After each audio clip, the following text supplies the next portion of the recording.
You know, holidays like Easter are traditionally spent with family. Psychotherapist Mary Jo Rapini is live with the benefits of bonding over dinner. Hello there, Mary Jo.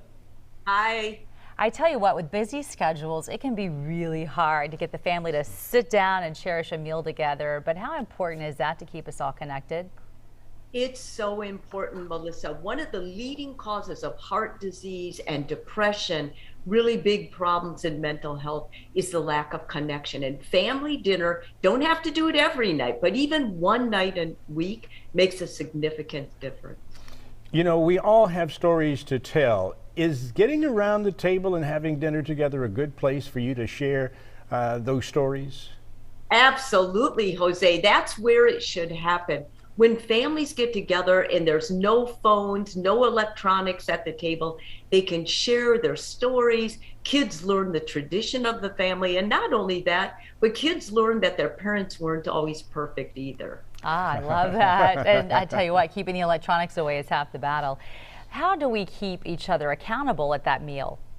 Well, you know, and that's another important aspect. So many people are lacking boundaries. And when the kids want their friends to do things with them, they're not held accountable. When you have a family dinner and it's scheduled for 6 or 7 or whatever time you do, you can tell your friends, you can tell your boss, you can tell your colleagues, I got to get home. It's dinner time, and we always share dinner together.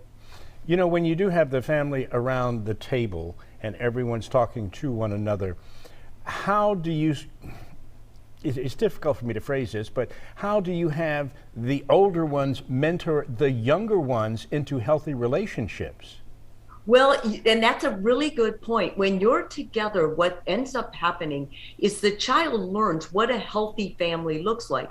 They understand what a healthy mom and dad, how you eat at the table, how you talk, no arms on the table, how you learn to pass food, say please and thank you. And they also learn the importance of doing the chores in the preparation as well as doing the dishes after. I'm around so many people that oftentimes never offer to help because it was never learned at the dinner table.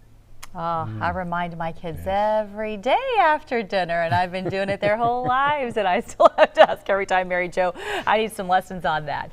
But no, seriously, how does it build self-esteem as well to eat together?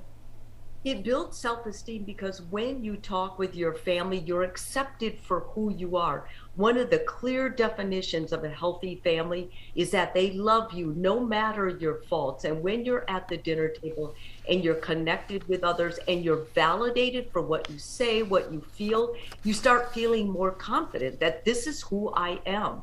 And it makes you stronger and more resilient when you struggle in life. Yeah, and I just think if you repeat these things over and over, it just becomes natural. Yes. Hopefully everything falls into place like it should, Mary Jo. Super helpful information. Thank you for sharing that. I hope you have a great Easter, and hopefully lots of families will come together and enjoy that time together. Thanks a lot. Happy Easter. Thank you. Same. Happy Easter.